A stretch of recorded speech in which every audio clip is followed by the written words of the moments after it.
Around 7 to 8 years ago, I got a project from my client called Mohammed Riaz. He wanted me to do a sustainable building in a place near Ernakulam. So at that time, 7 to 8 years ago, I was just 5 years into doing this kind of architecture, making mud brick walls, rammed earth construction, and all those things. So what happened is, I saw that this site had only one jackfruit tree, and it was at the corner of the site. And the site's orientation was something which I was very much adamant about. And being a Muslim family, Riaz and family, I grew up in a Muslim country, so I knew how Muslim setup is and how many a time that they have a closed gatherings. But being in tropical Kerala, closed gatherings definitely means semi-open areas. So I thought around the jackfruit tree we need a beautiful garden. But somehow jackfruit tree appeared to be in the very corner of the compound. It is very exposed to public. So I thought maybe it is better if the compound wall just curves up into the building. So it's a simple idea that I thought that would serve the purpose.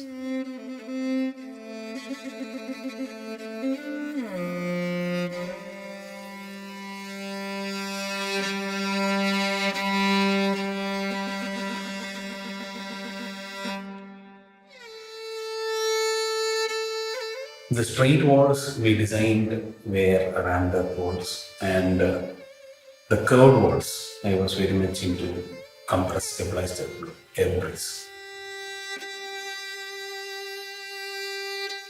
So basically, we procured soil from a 5 mile radius, which is a Gandhian philosophy about procuring materials within a 5 mile radius and making sure that you build with it. This was something which I learned from Laurie Baker, and Laurie Baker in turn learned from Gandhi, the father of our nation, who told that whenever we build something within a 5 mile radius, that is the most sustainable way of building.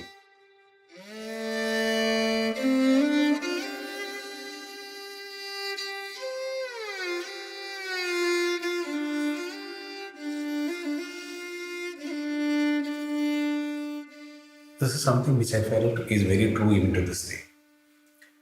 So nowadays, the one thing which we find a lot in our 5 mile radius is scrap. So I definitely wanted to make sure that I use a lot of scrap in this project too.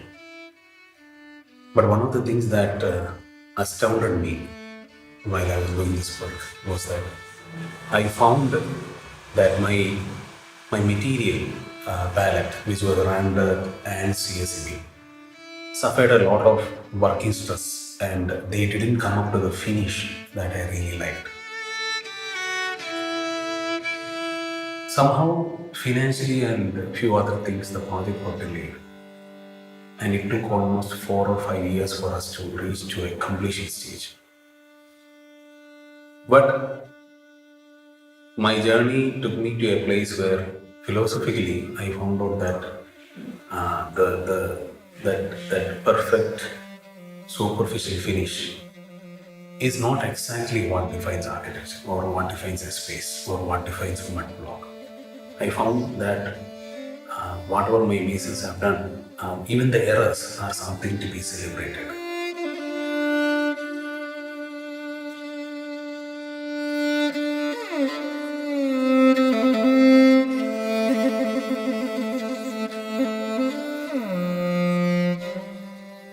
I thought that if we can remember that, if we can remember, okay, my mason Babu did this mistake, I felt those are memories that we should cherish rather than say these are errors that I should punish.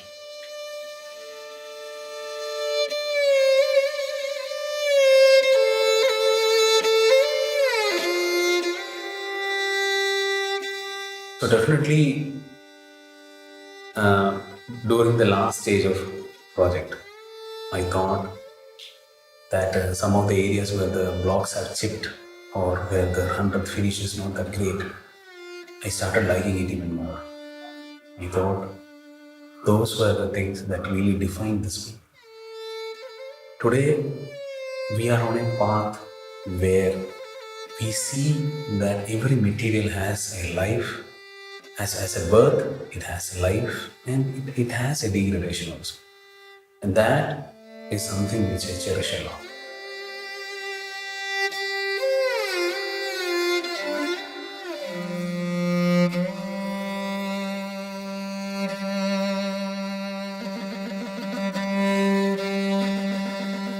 We try to create a different building. So when you go for something which is very innovative, very different, you find that a lot of things which you plan for don't happen exactly the same way.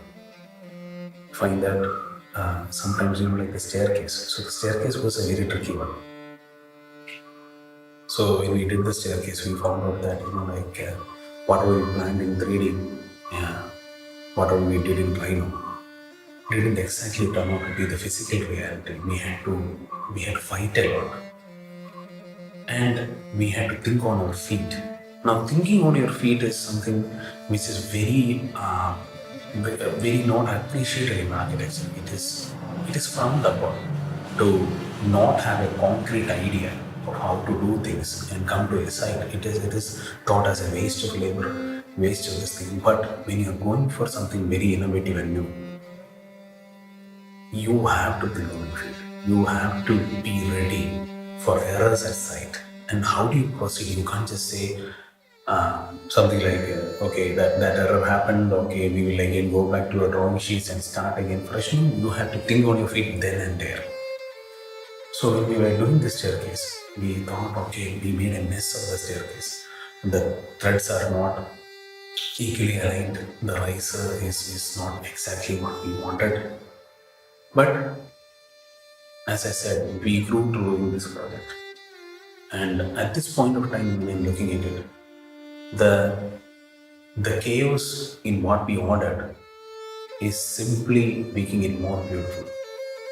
That every thread has a uniqueness on its own, in its own sense, is something which I think should be celebrated.